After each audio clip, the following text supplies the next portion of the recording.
ठीक है, तो समयसार की हमारी चर्चा चल रही है गाथा 126 से 127 और ये हम आज इसके आगे का विषय लेंगे। अभी तक जो चर्चा हुई है इसमें हमने ये समझा है कि प्रत्येक पदार्थ स्वयं परिणाम स्वभावी है, यानी कि अपने आप ही अपनी ध्रुवता को कायम रखते हुए प्रति समय पलटना, प्रति समय परिणमित होना, प्रति समय कंटिन्यूअसली कोई ना कोई अवस्था उसकी बदलना, ये हमारा एक इंटेंसिक स्वभाव है हर पदार्थ का, हर द्रव्य का। मतलब कि मुझे अपने परिणमन के लिए किसी पर की पराधीनता नहीं है, क्योंकि जो मुझ में होना है, जो मुझे करना है, वो सब करने में मैं खुद ही कैपेबल हूँ। तो पहले हमें ये समझना है कि हम सेल्फ सफिशिएंट हैं कि हम सेल्फ सफिशिएंट नहीं।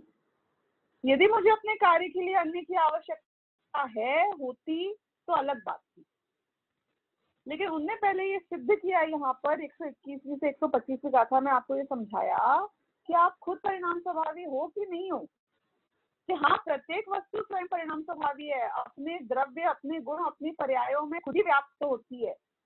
तो फिर हमें ये बात क्लियर हो गई कि ठीक है, फिर अब अन्य द्रव्य के साथ मेरी डिपेंडेंसी खत्म, उसके साथ मेरा कुछ भी लेना देना नहीं है। और जब पर के साथ में ये प्रॉब्लम खत्म हो जाती है तो फिर सारी ओनरशिप हमारे ऊपर खुद ही आ गई अपने सारे कार्यों। तो उन्होंने ये बात सिद्ध करी कि तुम्हें क्रोध होता है तो उसके रिस्पॉन्सिबल कर्म नहीं है, उसके रिस्पॉन्सिबल तुम खुद हो। तुम फेलियर हो तो तुम उसके रिस्पॉन्सिबल खुद हो, तुमने अचीवमेंट किया तो उसके रिस्पॉन्सिबल तुम खुद हो। यानी कि सारी मेरे कर्तव्य पर से हटाकर मेरे स्वयं पे ला दी, और मेरे स्वयं पे लाके ये बता दिया कि मैं जो कुछ करता हूँ उसका रिस्पॉन्सिबल मैं हूँ। कि नहीं, मैंने उनके कहने की वजह से किया था कि उससे कोई फर्क नहीं पड़ता, किसी के कहने की वजह से किया हो कि खुद डिसाइड करके किया हो, किया ना तुमने, किसी के भी कहने की वजह से किया हो, किया ना तुमने, तो किया यानी कि उसकी पूरी तुम्हारी ओनरशिप अब तुम्हारी है और तुम ही उसे करोगे और तुम ही उसे अब भोगोगे। तो ये बात इन्हें यहाँ पर सबसे पहले स्पष्ट करी। अब इनको ये जो पूरा विषय उठाया वो कहाँ ले जाना था, उनको ये बताना था कि अज्ञानी हो तो तुम अज्ञान भाव को करोगे, और अज्ञान भाव को करोगे तो अज्ञान भाव को भोगोगे, और ज्ञानी हो तो ज्ञान भाव को करोगे, और ज्ञान भाव को करोगे तो ज्ञान भाव को भोगोगे। और जो अज्ञान भाव को भोगता है वो बंधता है, और जो ज्ञान भाव को भोगता है वो बंधता नहीं है। ये बात इनको यहाँ समझानी है। अब देखना, ये एक स्टेटमेंट करेंगे यहाँ 126वें 127वीं गाथा में, जो मैंने अभी भी कहा।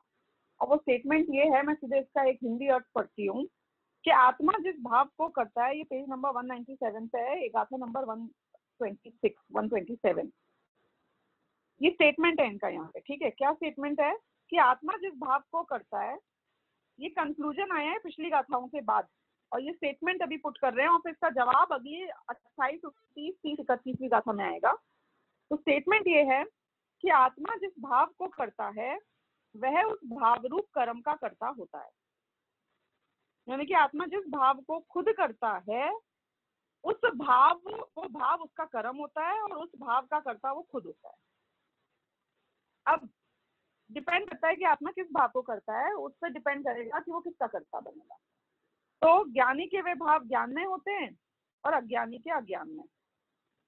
अज्ञानी के भाव अज्ञान में होने से अज्ञानी कर्मों को करता है। और उन्होंने क्या बता दिया, इसका कॉन्सिक्वेंस क्या है कि क्योंकि अज्ञानी के भाव सारे अज्ञान में ही होते हैं, इसलिए अज्ञानी तो कर्मों को बांधता है, कर्मों से बंधता है, और ज्ञानी के भाव ज्ञान में होते हैं तो ज्ञानी कर्मों को नहीं करता है। ये स्टेटमेंट है अभी इनका, ये कंक्लूजन है, कॉन्सिक्वेंस है। और उन्होंने बता दिया कि मैंने ये बात जो अपरिणामी वाली इसके पहले बताई थी कि आत्मा खुद परिणाम स्वरूप है, इसलिए मैंने ये बात यहाँ पे आके सिद्ध कर दी। अब ये और 28वीं 29वीं गाथा और 30 31वीं गाथा, ये सब एक ही लाइन में चलने वाली हैं, एक ही अर्थ को आगे आगे बढ़ाने वाली है। क्योंकि 28 से 29वीं गाथा का जो अर्थ आएगा वो भी मैं भी यहाँ पे रीड कर लेती हूँ, क्योंकि आपको फ्लो समझ में आए। कि पेज नंबर 202 पे है, तो वो बोलेंगे कि ये बात स्टेटमेंट समझा दी, अब इसका रीजन बताते हैं क्यों, कि ऐसा क्यों, क्योंकि ज्ञानमय भाव में से ज्ञानमय भाव ही उत्पन्न होता है, इसलिए ज्ञानियों के समस्त भाव ज्ञान में ही होते हैं। ये आया 128वीं का, कि क्योंकि ज्ञानमय भाव जिसके है उसमें से पैदा क्या होएगा, जौ बोओगे तो उससे क्या पैदा होएगा, जौ ही पैदा होएगा ना। आम बोओगे, आम का बीज, तो क्या पैदा होएगा, क्या आम पैदा होएगा। तो जिसके ज्ञानमय भाव है उसके प्रति समय कैसे भाव होंगे, ये ज्ञानमय भाव होंगे। और अब 129 गाथा का अर्थ आएगा, क्योंकि अज्ञानमय भाव में से अज्ञानमय भाव ही उत्पन्न होते हैं, इसलिए अज्ञानियों के सभी भाव अज्ञान में ही होते हैं। बहुत सिंपल है, देखो मतलब आप देखो ओरिजिनल कुंदकुंदाचार्य का समय सार कितना सिंपल है।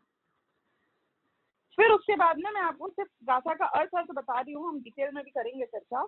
130 से 131वीं गाथा में उसी बात को आगे बढ़ाते हैं, 207 नंबर पेज पर है, जिसमें वो उसका उदाहरण देते हैं क्या, कि जो चीज सोने से बनती है। मैं पूछूं, एक मिनट, मैं एक मिनट हाँ बोलो। बीच में। हाँ पूछो। डायरेक्ट क्यों 128 पे गए, बीच वाली गाथा क्यों क्योंकि नहीं वो किया? सेम 126, 127, 126, 127 अभी मैंने पढ़ा आपके सामने यार। अच्छा पढ़ा ना, आत्मा जिस भाव का करता है उस धातु कर्म का करता होता है।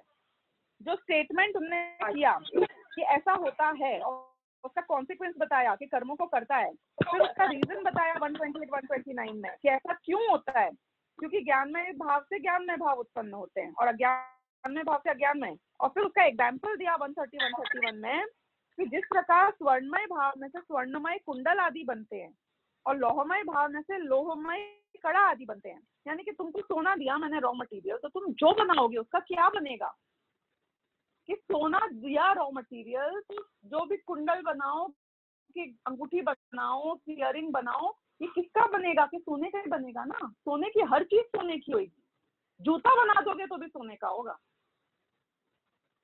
सोने की जो चीज बनाओगे तुम, टॉयलेट सीट बन गई है आजकल सोने की, पता है आपको ये बात, गूगल करके देखना। सऊदी में और जाने कहाँ कहाँ जो बहुत बड़े आदमी होते हैं वो अपनी टॉयलेट सीट पूरी सोने की बनाते हैं, कि टॉयलेट सीट हो भले ही पर सोना सोना है, बोलो कोई उसकी चोरी करेगा कि नहीं करेगा। जिसको सोना इष्ट है वो टॉयलेट सीट को तो चोरी नहीं करना चाहिए ना, जूते को तो चोरी नहीं करना चाहिए, कितनी गंदी चीज होती है। नहीं, जिसको सोने की कीमत है वो टॉयलेट सीट को भी साफ करके ले जाएगा, आप चिंता मत करना।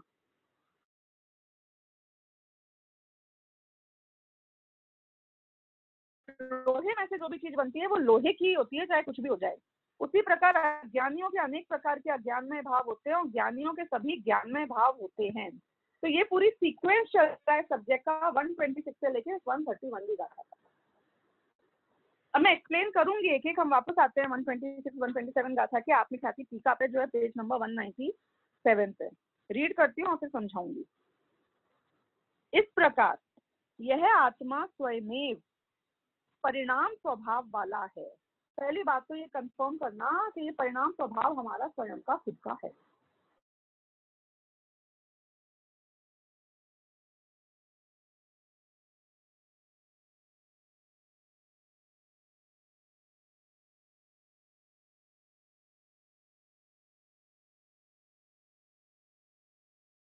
को प्राप्त उस भाव का कर्ता होता है, यानी जो पर्याय को वो प्राप्त करता है उसी पर्याय का कर्ता बनता है।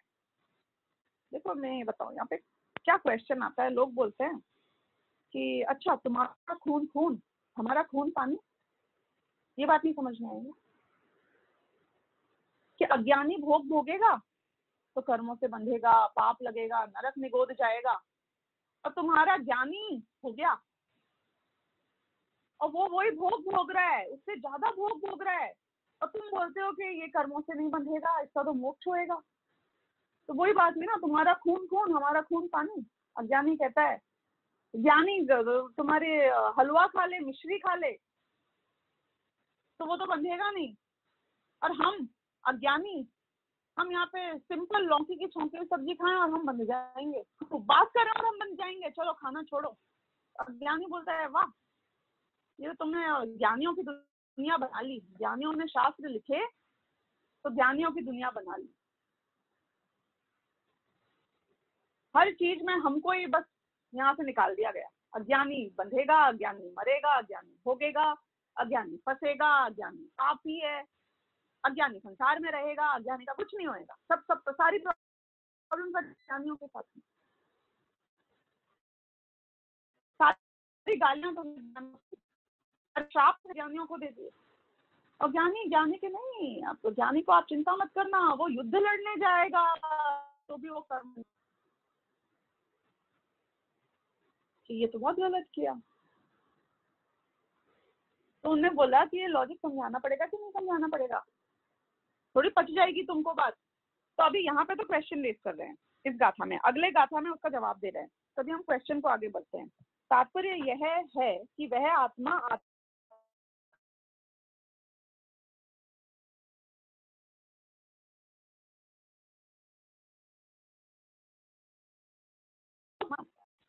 जो करोगे तुम उसके कर्ता बन जाओगे। बोलो तुमको किसका कर्ता बनना है? तुमको गालियों का कर्ता बनना है तो गालियां दे दो, तुमको उपवास का कर्ता बनना है तो उपवास दे दो, कर लो। तुमको जिसका कर्ता बनना है, जो तुम पसंद करते हो, तुम किसके बाप कहलाना चाहते हो, तुम किसकी माँ कहलाना चाहते हो, जो तुम करोगे तुम उसके माँ बाप कहलाओगे। ये समझो यहाँ पे, उसकी ओनरशिप तुम्हारी हो जाएगी। हाँ, तो वह भाव भी ज्ञानी के ज्ञान में ही होता है, क्योंकि वो स्वपर के विवेक से सर्व पर भावों से भिन्न। अब यहाँ पे क्योंकि आत्मख्याति टीका है, मतलब गाथाओं में तो मूल प्रश्न ही था, आत्मख्याति टीका है तो वो उसको थोड़ा सा आगे बढ़ाते हैं।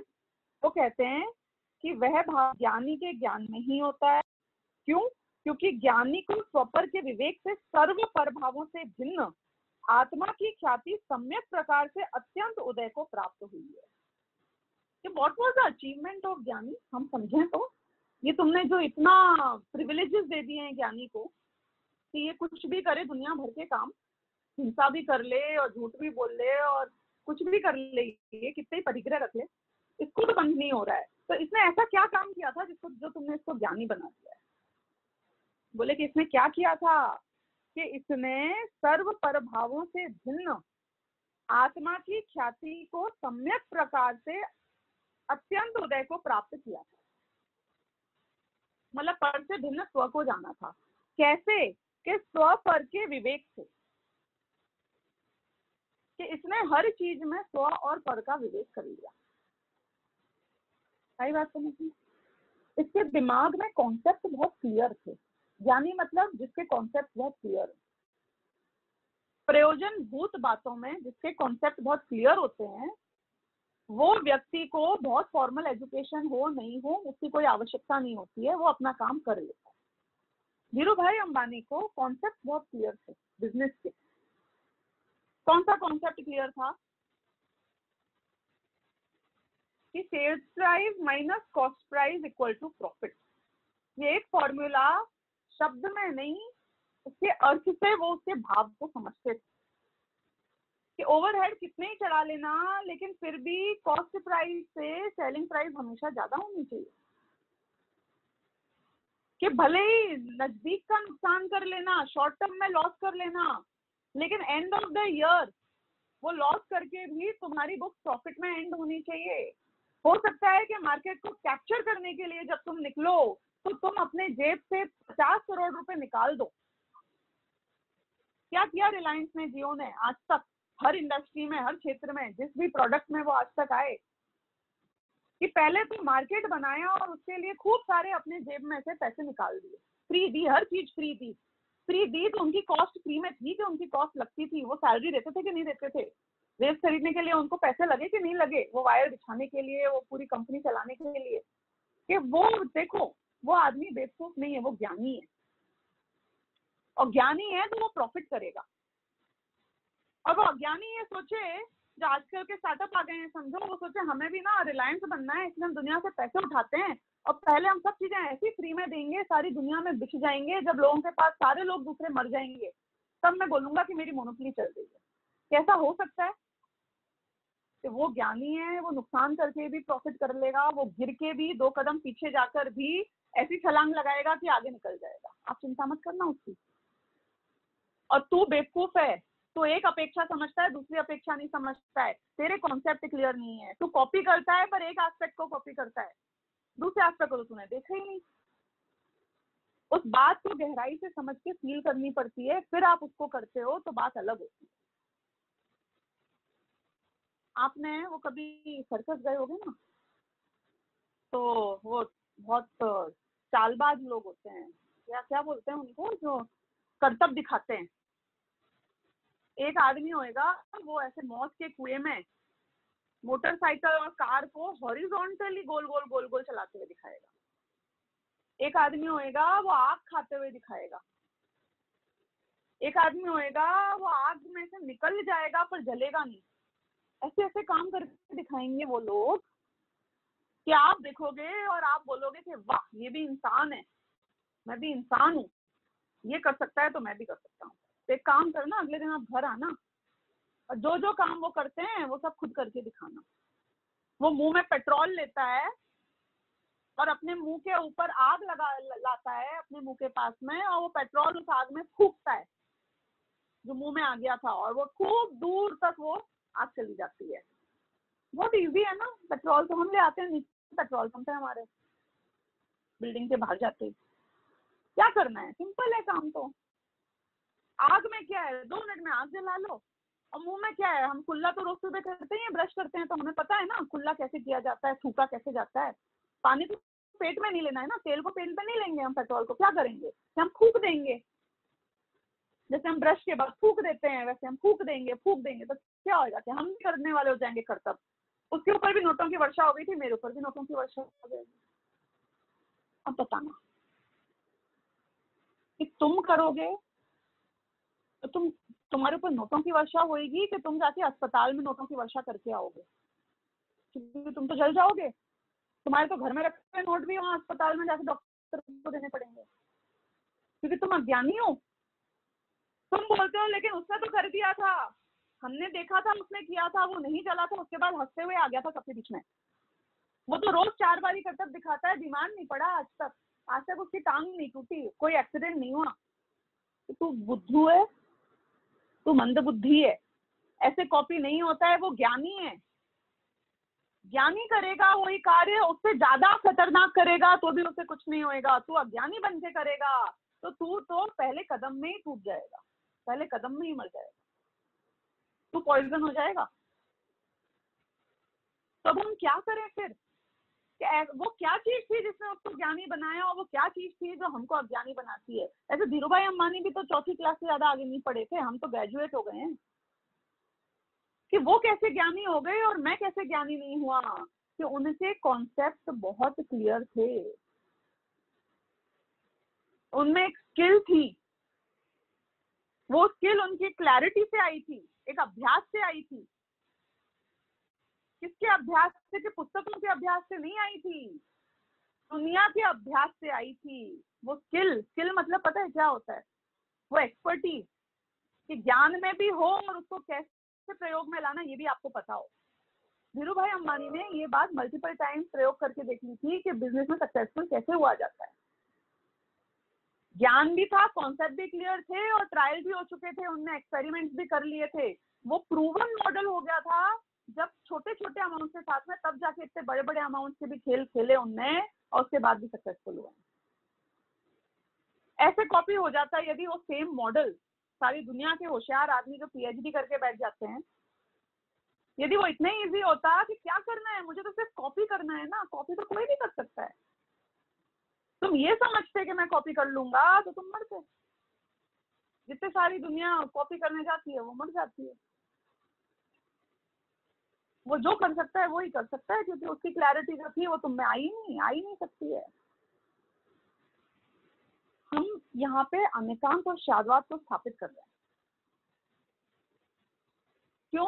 क्योंकि वो सक्सेस जो हुई वो एक अपेक्षा, एक एक्शन, एक चीज को देखकर नहीं हुई। तुम देखते हो कि ज्ञानी जी होते हैं, उनका चेहरा बड़ा सीरियस सा रहता है, तो मैं भी सीरियस चेहरा लेके बैठ जाऊंगा, मैं भी ज्ञानी बन जाऊंगा, ऐसे नहीं होता है ना। You can't copy like that. अच्छा एक बात बताना, मतलब एक लौकिक बात करती हूँ, ये ओला और उबर ने जो एप्लीकेशंस बनाई हैं, ऐप बनाइए ना, ऐप आपके मोबाइल के ऊपर जैसे आप डाउनलोड करते हो, ओला उबर को बुक कर देते हो। ऐप बनाना तो बहुत आसान कार्य है, 2-5 लाख 10 लाख रुपए में हो जाता है, आपको नहीं पता ये बात। और किसी को ओला उबर का ऐप आप यूज करते ही हो, हर आदमी यूज कर सकता है, कोई भी यूज कर सकता है, फ्री में ही डाउनलोड कर लो और यूज कर लो। तो कोई ऐप डेवलपर हो, आपको लगता है पूरी दुनिया में कोई app developer same to same और इससे बेटर ऐप नहीं बना सकता है जैसे ओला और उबर ने बनाई है? It's a very easy thing to do. तो ओला उबर ने और किया क्या था, ऐप ही तो बनाई थी ना, खुद की टैक्सी है ना खुद ड्राइव करते हैं, तो वो इतने सक्सेसफुल, और हम नहीं हो सकते हैं कि हाँ वो ज्ञानी है तुम अज्ञानी है। कॉन्सेप्ट समझो यहाँ पर कि ज्ञानी के भोग होंगे तो भी निर्जरा होगी, बंद नहीं होगा, और अज्ञानी के भोग होंगे तो तुम तो बंधोगे, तुम तो मरोगे। तुम वो कर्तव्य करने की कोशिश मत करना, तुम्हारे कॉन्सेप्ट ही क्लियर नहीं। तो क्या कॉन्सेप्ट क्लैरिटी करनी है? तो वो ये बता रहे हैं कि स्व पर के विवेक से जो सर्व पर भावों से भिन्न आत्मा की ख्याति उनको सम्यक प्रकार से अत्यंत उदय को प्राप्त हुई। मतलब स्व पर का विवेक करो पहले तो, ज्ञान रूप अपने आप को मानो। वो विवेक कराने के लिए तुमको ये समाचार लिखा गया है और समझाया जा रहा है कि स्व में किसको मानना और पर में किसको मानना, कौन सा एकत्व आत्मा है और कौन सा विभक्त आत्मा है, किस किस से भिन्न जानना है, किस किस को मैं मानना है, कि हाँ जो ये राग होता है ना इससे भिन्न जानना है, तो तू ज्ञानी बनेगा। तू राग रूप अपने को मानेगा तो तू अज्ञानी बन जाएगा।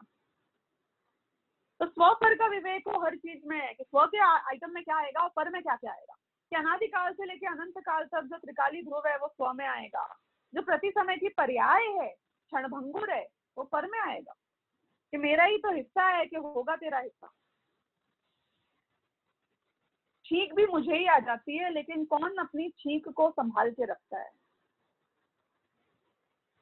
कि होगी मेरी पर्याय, लेकिन मैं डिसाइड करूंगा कि कौन सी पर्याय मेरी है और कौन सी पर्याय मेरी नहीं। ज्ञान की पर्याय होगी तो उसकी ओनरशिप मैं लेने तैयार हूँ, ज्ञान की पर्याय होगी तो मैं उसकी ओनरशिप लेने तैयार नहीं हूँ। तो ये स्वपर का भेद विज्ञान करना, और ऐसे भेद विज्ञान करके जैसा पर को जाना वैसा स्व को नहीं जानना, ऐसा भेद विज्ञान करके अपनी आत्मा को अलग जानना,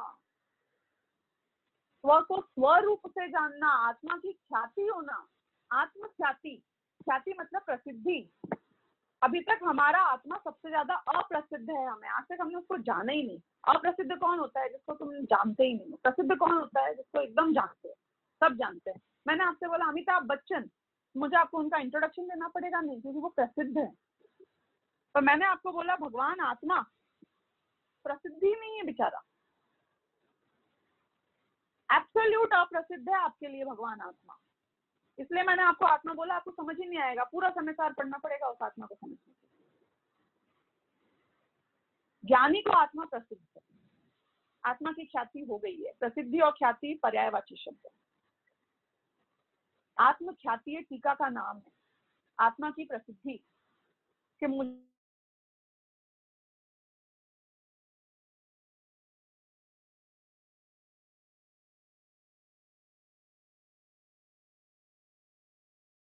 की ख्याति सम्यक प्रकार से। और कैसे? कि नहीं मैंने भी अपने आत्मा को जाना था, पर रागी द्वेषी जाना था।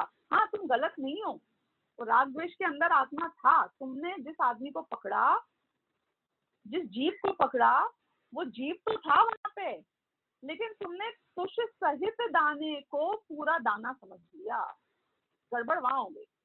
तो तुम जो वैल्यूएशन करोगे, रफ डायमंड की प्राइस अलग होती है और प्योर डायमंड की प्राइस जो पॉलिश्ड है उसकी अलग होती है कि नहीं होती है?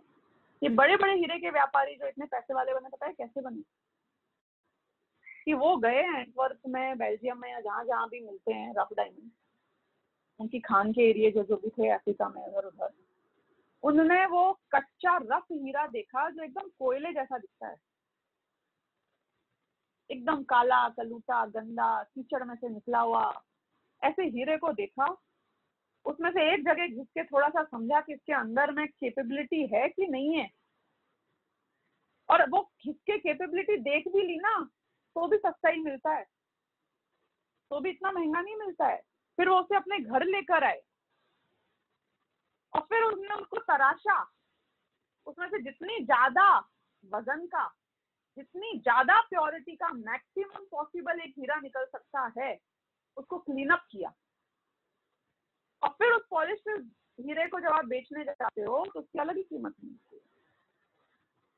हीरे तक जाने की भी जरूरत नहीं है। भुट्टा खरीदते हो, मटर खरीदते हो, मूंगफली खरीदते हो, छिलके सहित खरीदो और इनके भाव देखो, और छिलके रहित खरीदो निकले हुए और फिर इनके भाव देखो।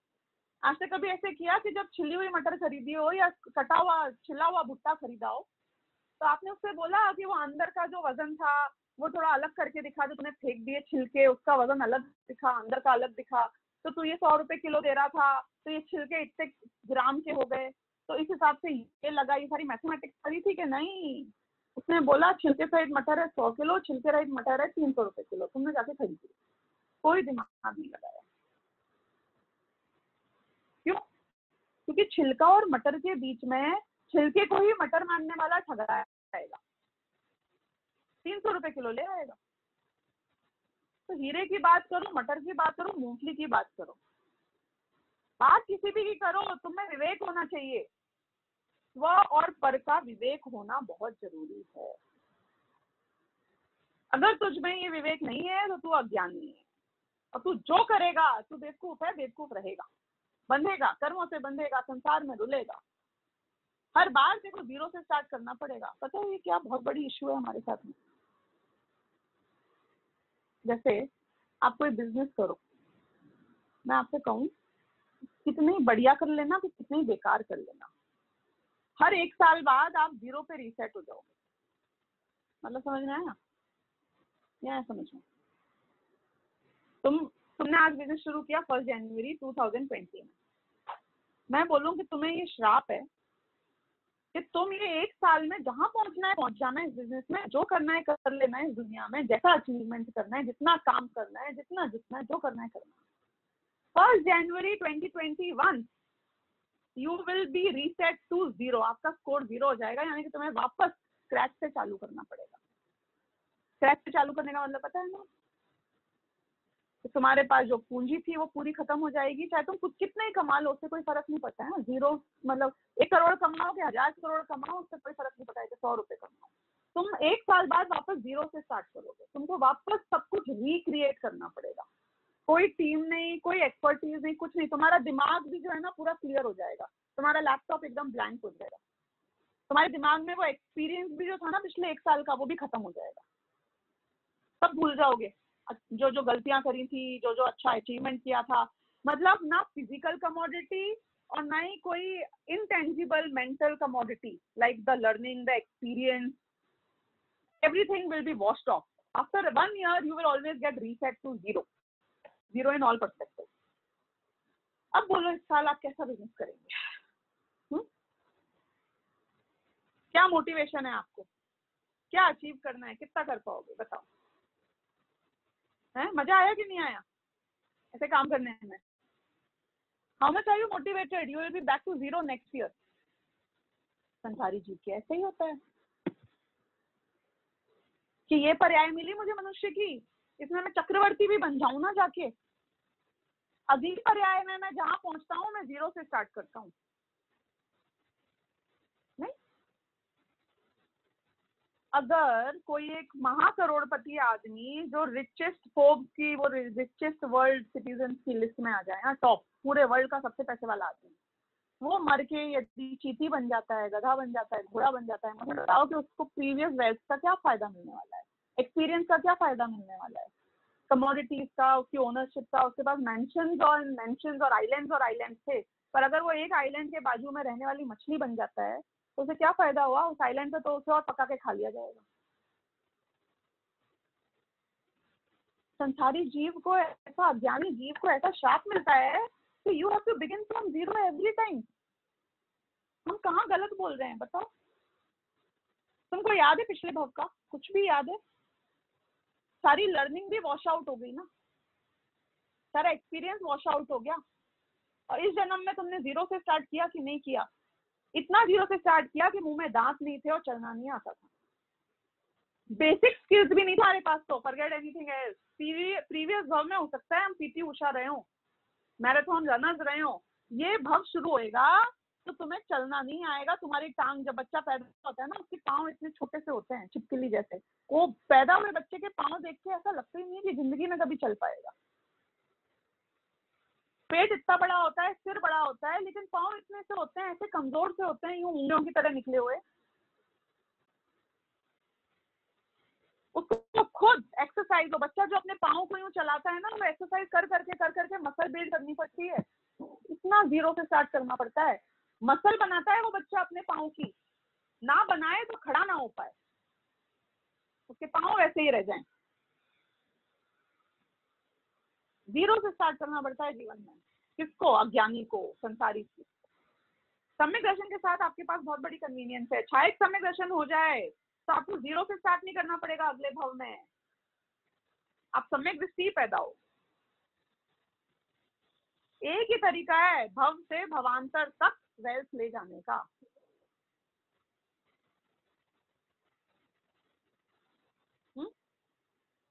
एक ही तरीका है। अज्ञानी भव में जीरो से स्टार्ट करेगा।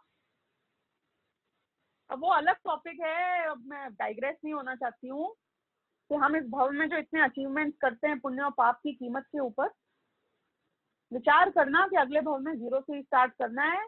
जब मैंने आपको वो एग्जांपल दिया था कि एक साल में आपको जो करना है कर लेना, अगले साल जीरो से स्टार्ट होएगा, तो आपका सारा मोटिवेशन खत्म हो गया था इस साल काम करने का। और अक्टूबर नवंबर तक पहुंचोगे, दिसंबर तक पहुंचोगे तो जीरो ही हो जाएगा मोटिवेशन कि अब क्या मरे जा रहे हैं एक एक के लिए, सब जीरो ही तो होना है। Everything is going to get back to zero. जब हम इतना कॉमन सेंसिकल बात को समझते हैं, मेक आउट कर सकते हैं कि एक साल के अंदर हमने कुछ भी कर लिया जीरो होने वाला है, तो वो एक साल को कम से कम वो करने में तो निकालो जो बैलेंस हो। हम ये नहीं बोल रहे घर बैठे रहो कुछ मत करो, पर जो करो जितना करो जैसा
सम्यक प्रकार से अत्यंत उदय को प्राप्त हुई है। क्योंकि ज्ञानी को स्वपर विवेक है और सर्व भाव पर भावों से भिन्न आत्मा को वो अच्छे से जानता है। तथा वह भाव अज्ञानी के अज्ञान में ही होता है। अज्ञानी के सारे भाव अज्ञान में है। पूजन करे, भक्ति करे, अच्छे से अच्छा स्वाध्याय करे, सब अज्ञान में है। क्यों? क्योंकि उसे सम्यक प्रकार से स्वपर का विवेक न होने से पर पदार्थों से भिन्न आत्मा की ख्याति अत्यंत अस्त हो गई है। अब हो रहा है रिकॉर्ड? ख्याल आई ये बात? अज्ञानी को ये बात बिल्कुल नहीं पता है और ज्ञानी को ये बात पता है। अब सम्यक प्रकार से स्वपर का विवेक न होने से पर से भिन्न आत्मा की ख्याति अत्यंत अस्त होने से, मतलब ये जो ऊपर समझाया गया है अभी वही बैकग्राउंड बताया, उसके कारण से अज्ञानी के अज्ञानमय भाव ही होते हैं। कि ये दो रीजन की वजह से अज्ञानी के जो भी भाव होंगे, जैसे भी भाव होंगे, वो अज्ञानमय होंगे। अब ऐसी स्थिति में स्वपर के एकत्व के अभ्यास के कारण अज्ञानी को स्वपर का एकत्व का अभ्यास है। मुझे ऐसी गंदी आदत लगी अनादिकाल से कि जो पर को जानता हूँ उसको ही मैं मान लेता हूँ। ये अभ्यास है मुझे अनादिकाल, और उसके कारण ज्ञान मात्र भाव से भ्रष्ट और राग द्वेष भाव से एकाकार होकर, इसलिए ज्ञान मात्र भाव जो मैं हूँ, वो जो कंसिस्टेंट, वो जो नित्य, वो मैं हूँ, उससे तो मैं भ्रष्ट हो जाता हूँ, उसको तो मैं जानते ही नहीं हूँ। और राग द्वेष भाव से एकाकार हो जाता हूँ। जो पर्याय होती है उसमें अपने आप को एकाकार कर लेता हूँ कि यही मेरा अस्तित्व है। और कैसा मानता हूँ? अहंकार में प्रवर्तमान होता है। मैंने राग किया, मैंने द्वेष किया, मैंने ये देश बनाया, घर बनाया, कम्युनिटी में मैंने क्या काम किए, मेरे आपने देखे, ये मंदिर मैंने बनाया है। हर पर के कर्तृत्व को अपने ऊपर ले लेता है।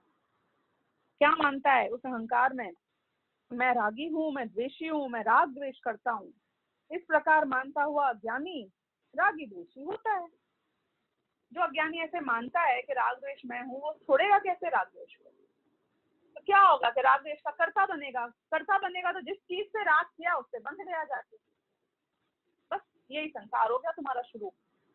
अज्ञानमय भाव के कारण स्वयं को राग द्वेष रूप करता हुआ कर्मों को करता है कर्मों को। कर्म भी बनते हैं, उदय में भी आएंगे, फिर राग द्वेष मानेगा अपने आप को, राग द्वेष करेगा, बंधेगा, फिर कर्म बंधेंगे, फिर उदय में आएंगे, साइकिल चलती रहेगी।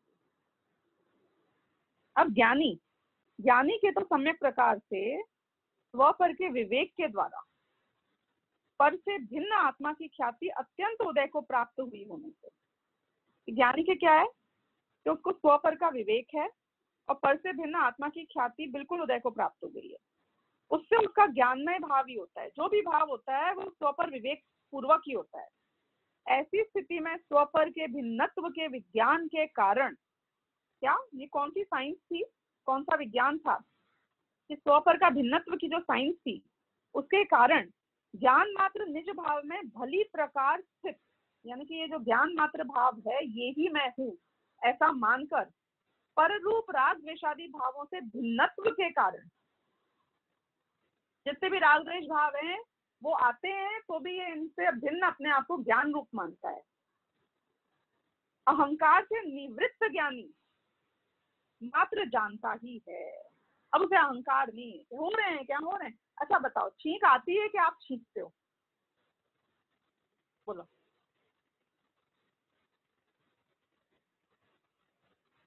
कि मेरी इच्छा पूर्वक, मेरी ओनरशिप से मैं छींकता नहीं हूँ, इसलिए मुझे छींक आ गई ऐसा बोलते हैं।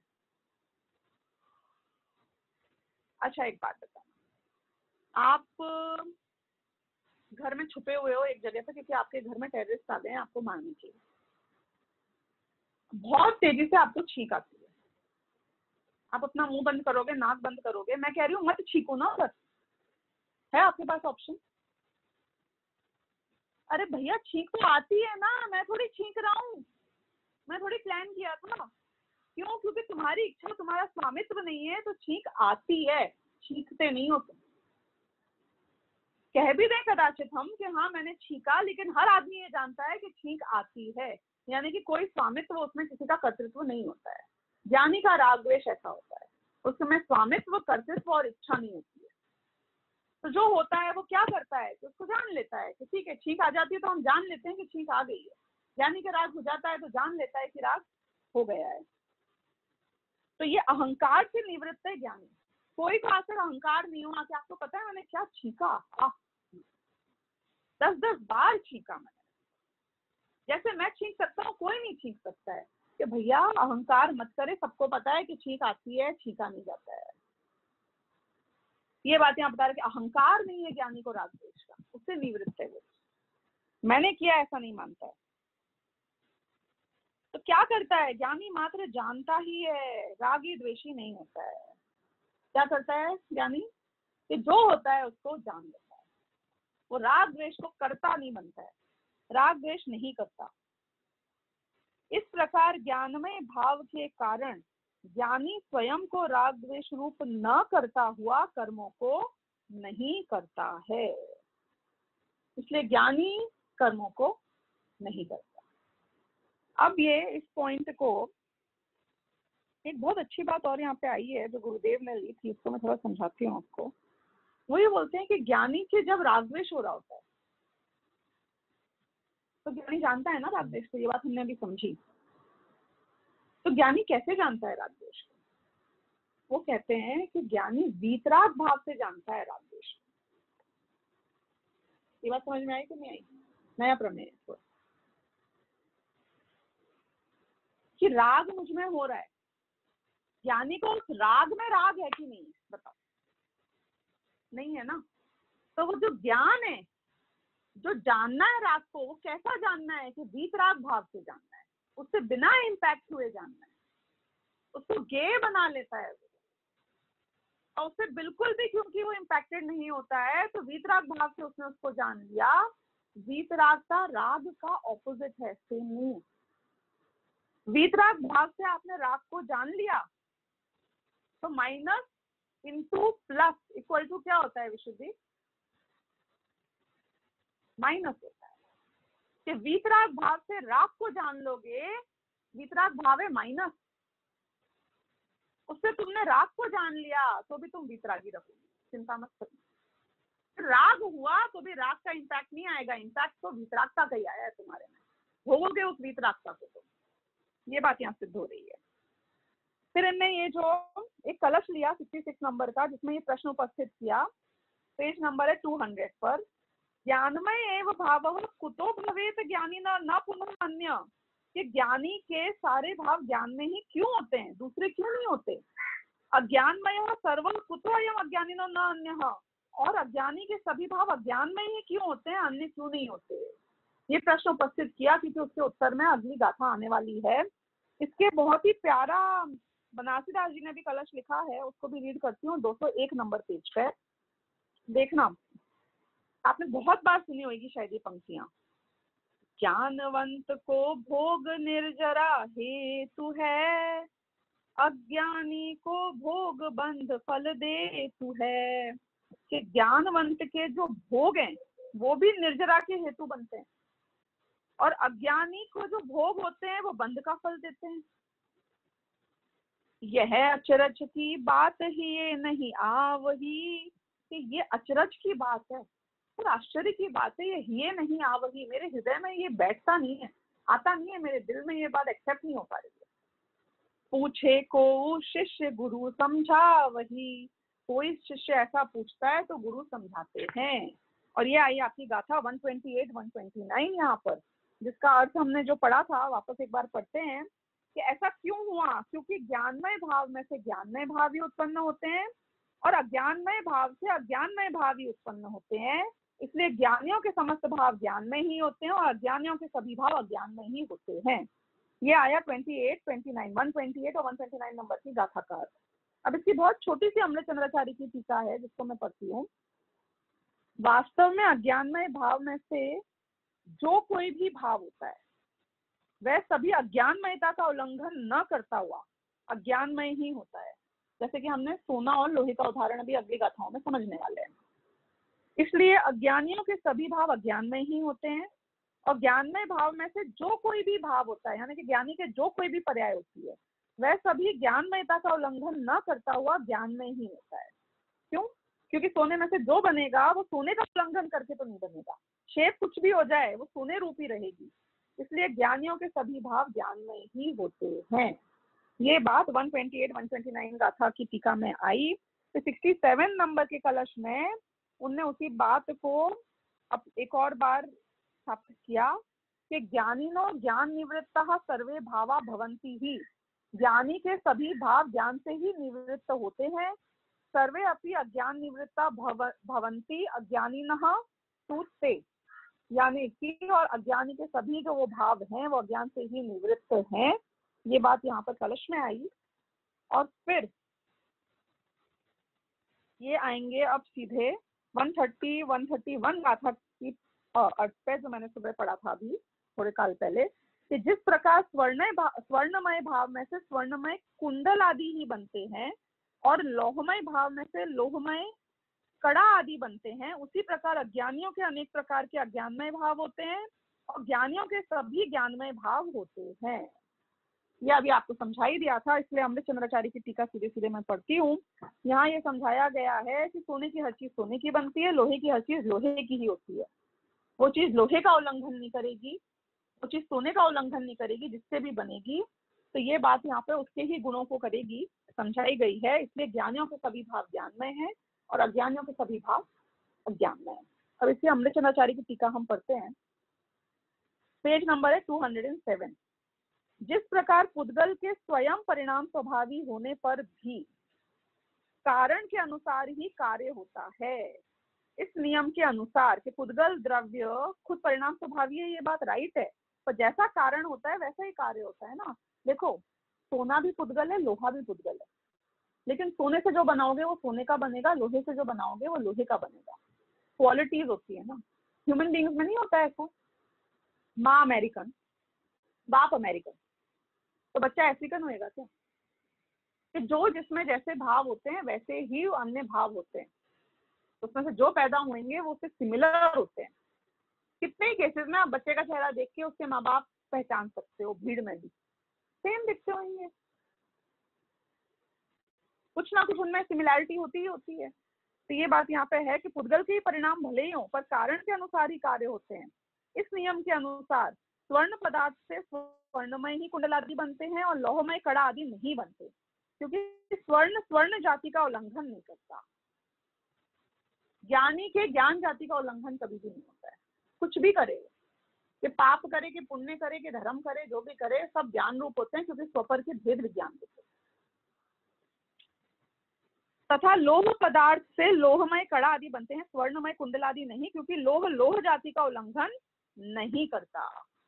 इसी प्रकार जीव के स्वयं परिणाम स्वभावी होने पर भी, अलग अलग जाति के जीव हैं, अलग अलग टाइप के उनके परिणाम हैं, तो भी कारण के अनुसार ही कार्य होता है। इस नियम के अनुसार अज्ञानी के अनेक प्रकार के अज्ञान में ही भाव होते हैं, ज्ञान में भाव नहीं होते। तुमने अगर उस भाव को पूरे तरीके से नहीं समझा है तो तुम गलत डिसीजन लोगे, तो तुम उस गलत डिसीजन को भोगोगे। दूसरा धीरू भाई अमानी देशमनी कि बहुत होशियार बिजनेसमैन हुए हैं, लेकिन उसके जैसा कोई नहीं कर पाया, क्योंकि अज्ञानमय भाव अज्ञान जाति का उल्लंघन नहीं करते, तथा ज्ञानमय भाव वाले ज्ञानी के अनेक प्रकार के ज्ञान में ही भाव होते हैं, अज्ञानमय भाव नहीं होते, क्योंकि ज्ञानमय भाव ज्ञान जाति का उल्लंघन नहीं करते। बहुत सिंपल सा अर्थ समझाया गया है यहाँ पर, बहुत सिंपल सी बात है कि एक बार तुमने यदि भेद विज्ञान कर लिया तो तुम्हारा बंधन अनंत काल के लिए रुक जाएगा। चिंता मत करना, मुक्ति का मार्ग शुरू हो जाएगा और जल्दी मुक्त हो जाओगे। कि तुम्हारे ज्ञान से सब कुछ हो जाएगा, एक सम्यक दृष्टि के लिए सारी सहूलियत हो जाएगी, कि एक स्वपर का विवेक हो गया तो मेरी मुक्ति हो जाएगी। कि हाँ, क्योंकि स्वपर का विवेक हो गया, तुम जो कुछ भी करोगे वो सब राइट डायरेक्शन में होगा। देखो, मैं आपको एक बात बताती हूँ, उसे खत्म करूंगी, समय होने वाला है। कि मुझे बॉम्बे से दिल्ली जाना था, मैं 200 किलोमीटर की गति से गाड़ी चला रही हूँ, 200 किलोमीटर पर आवर, तो मैं जल्दी पहुंच जाऊंगी ना दिल्ली। हाँ, तो मैं तो कन्याकुमारी के डायरेक्शन में गाड़ी चला रही थी। शायद ये पॉइंट आपने मिस नहीं कर दिया। आपने ये नहीं पूछा किस डायरेक्शन में गाड़ी चला रही है, मुझे जाना दिल्ली है। मैं गाड़ी चला रही हूँ 200 किलोमीटर की रफ्तार से, लेकिन मैं चला रही हूँ रॉन्ग डायरेक्शन में, कन्याकुमारी के डायरेक्शन में, तो मैं दिल्ली पहुंचूंगी कि दिल्ली से दूर हो जाऊंगी। तो ज्ञानी का डायरेक्शन राइट है। अगर मैं दिल्ली के रास्ते में हूँ और मैं खाना खाने के लिए भी रुकूं और मैं आराम करने सोने के लिए भी रुकूं तो भी चिंता नहीं है, फिर भी मैं दिल्ली ही जा रहा हूँ क्योंकि मेरा डायरेक्शन राइट है।